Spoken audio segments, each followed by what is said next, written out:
जय हिंद दोस्तों।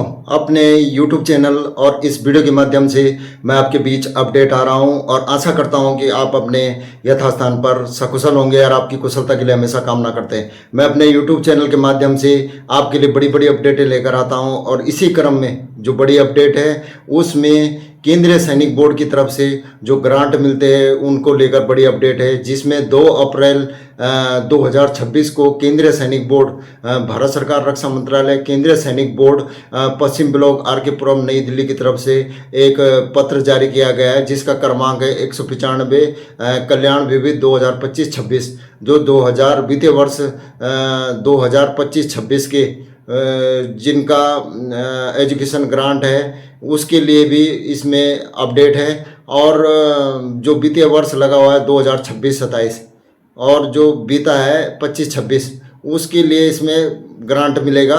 और तो इसी के लिए बड़ी अपडेट है, जिसकी कॉपी सैनिक कल्याण विभाग के निदेशक, राज्य सैनिक बोर्ड के सचिव, केंद्र शासित प्रदेश को दी गई है। वित्तीय वर्ष 2026-27 शैक्षणिक वर्ष जो होता है एकेडमिक ईयर एजुकेशन ग्रांट लेने का, वो 2025-26 है। के लिए KSB website www.ksb government in पर ऑनलाइन आवेदन जमा करने की जो अंतिम तिथि है उसके संबंध में सभी RSB से अनुरोध है कि अपने अधिकार क्षेत्र में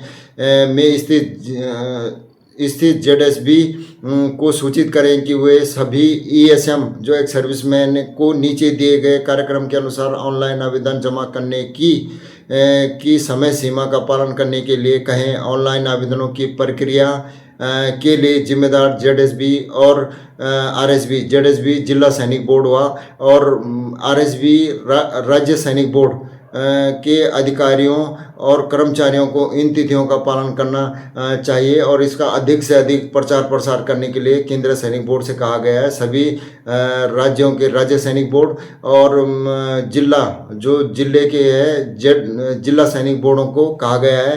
तो इसी के संबंध में है ये, जिसमें जो ग्रांट मिलते हैं पेनरी ग्रांट दरिद्रा प्रारंभिक प्रारंभिक कर रहा है, इसके लिए दरिद्र भत्ते के लिए वित्तीय वर्ष 2026-27 के लिए 1 अप्रैल 2026 से 31 मार्च 2027 तक आवेदन करने वाले वित्तीय वर्ष के 1 अप्रैल को ESM की आयु 65 वर्ष होनी चाहिए। इसमें जो दरिद्रता जो पेनरी ग्रांट है उसके लिए 2026-27 के लिए जो आवेदन कर रहे हैं वो 1 अप्रैल 2026 से 31 मार्च 2026 तक दरिद्रता भत्ते के लिए आवेदन कर सकते हैं और 65 वर्ष तक होनी चाहिए उनकी आयु, जिसको न पेंशन मिलती है और किसी प्रकार का वो नहीं मिलता, वो ही इस भत्ते के लिए आवेदन कर सकते हैं। और जो दरिद्रता रेनुअल है, जिनका पेनरी ग्रांट का रेनुअल करना है वित्तीय वर्ष 2026-27, जिन आवेदकों को नवीनीकरण दरिद्रता के लिए आवेदन वित्त वर्ष 2025-26 या उससे पहले स्वीकृत किए गए, उन्हें वित्त वर्ष 2026-27 के लिए अपने नवीनीकरण आवेदन 1 दिसंबर 2026 से 31 मार्च 2027 के बीच जमा होंगे।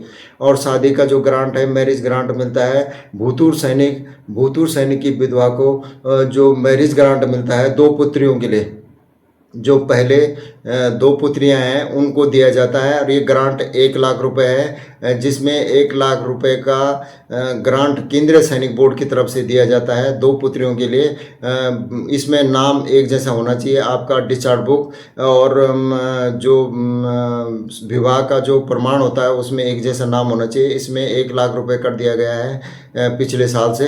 तो विवाह तिथि 1 अप्रैल 2026 के बाद भी जिनका विवाह हुआ है उनका 180 दिन 1 अप्रैल 2026 से 180 दिन के अंतर्गत होना चाहिए। 180 दिन के बाद आवेदन स्वीकार नहीं किए जाएंगे। और जो शिक्षा एजुकेशन ग्रांट मिलता है, दो जो फर्स्ट बच्चे होते हैं प्रथम और द्वितीय, उनको दिया जाता है ये। और इसका जो 1000 रुपये था इसको भी 2000 रुपये कर दिया गया है। पूर्व सैनिक की विधवाओं के जो बच्चे होते हैं उनको दिया जाता है, जिसमें शैक्षणिक वर्ष 2025-26 पात्र आवेदन कक्षा 1 से और जो स्नातक तक बीए, बीकॉम और बीएससी तक स्नातक दिया जाता है। पोस्ट ग्रेजुएट के लिए यहाँ भत्ता नहीं दिया जाता है। इसमें 2,000 रुपये है। इसमें शैक्षणिक वर्ष 2025-26 के लिए और वित्तीय वर्ष 2026-27 के शिक्षा अनुदान के लिए 1 अप्रैल 2026 से 30 नवंबर 2026 तक आवेदन जमा कर सकते हैं। जो एजुकेशन ग्रांट है उसके लिए 1 अप्रैल 2026 से 30 नवंबर तक आवेदन जमा कर सकते हैं। फर्स्ट जो बच्चे होते हैं ये स्नातक तक मिलता है, स्नातकोत्तर तक नहीं दिया जाता है, कक्षा 1 से स्नातक तक। ठीक है, बीए, बीकॉम, बीएससी और इनके लिए दिया जाता है। और जो कोर्स होते हैं उनके लिए नहीं दिया जाता है। जैसे बीकॉम, बीबीए करता है कोई, एमबीए करता है और बीसीए करता है, उनके लिए आवेदन के लिए ये इसमें नहीं दिया जाता है। और 100% जो विकलांग बच्चा है किसी पूर्व सैनिक का और उनके जो प्रारंभिक जो पहली बार ले रहा है उसमें पात्र आवेदनों के 100% जो डिसेबल्ड चाइल्ड होते हैं और चालू वित्तीय वर्ष 1 अप्रैल से 31 मार्च के लिए कोई समय सीमा नहीं है। इसमें अनाथ प्रारंभिक अंतिम जीवित अभिभावक की मृत्यु की तिथि पात्र आवेदकों के लिए चालू वित्तीय वर्ष 1 अप्रैल से 31 मार्च तक, इसमें भी कोई सीमा नहीं है। जो अनाथ होते हैं सब्सिडी वाला जो गृह ऋण एक मुश्त दिया जाता है, उसमें बैंक द्वारा ऋण स्वीकृत करने की तिथि यह सुविधा केवल युद्ध में अपनों को खोने वाले परिवारों युद्ध में विकलांग हुए लोगों को, शांति काल में हताहत हुए लोगों के लिए लागू है। प्रारंभिक स्वीकृति के लिए ऋण स्वीकृति की तिथि से 180 दिन के बाद आवेदन स्वीकार नहीं किए जाएंगे। वित्तीय वर्ष 2025-26 में देखी गई सामान्य त्रुटियां वित्तीय वर्ष 2025-26 के दौरान यहाँ देखा गया है कि आवेदकों ने एक ही वित्तीय वर्ष में 2 बार आवेदन किया है। इसके अतिरिक्त जो सामान्य त्रुटियां पाई गई है उसमें सेवा क्रमांक और ईएसएम का नाम डिस्चार्ज बुक में मेल नहीं खाता है और एक ही वित्तीय वर्ष में एक ही बच्चे के लिए 2 आवेदन किए गए। जो सामान्य त्रुटियां देखी गई है वित्तीय वर्ष 2025-26 में विधवा आवेदक का नाम डिस्चार्ज बुक में मेल नहीं खाता है और जो वार्ड का नाम जो बच्चे का नाम है वो डिस्चार्ज बुक और मार्कशीट या अपलोड किए गए अन्य जो विशिष्ट सहायक दस्तावेजों में मेल नहीं खाता। तो इसमें बच्चे का नाम आधार कार्ड में और डिस्चार्ज बुक में और जो मार्कशीट होती है बच्चे में एक बच्चे की उसमें एक जैसा होना चाहिए अपलोड किए गए डॉक्यूमेंटों में। और डिस्चार्ज बुक बैंक खाते और आधार कार्ड में ऑनलाइन फॉर्म में नाम की वर्तनी का मेल न खाना।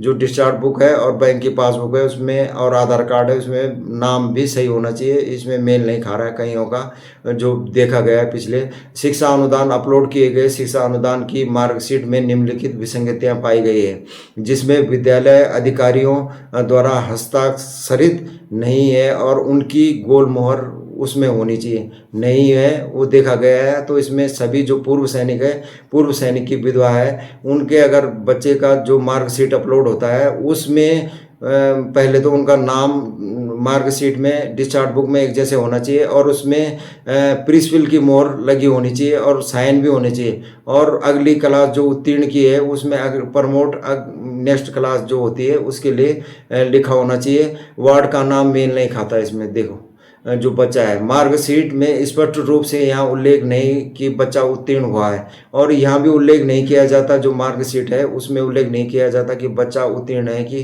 क्या है। इसमें प्रमोट नेक्स्ट क्लास होना चाहिए जो अगली क्लास के लिए इसको किया जाता है।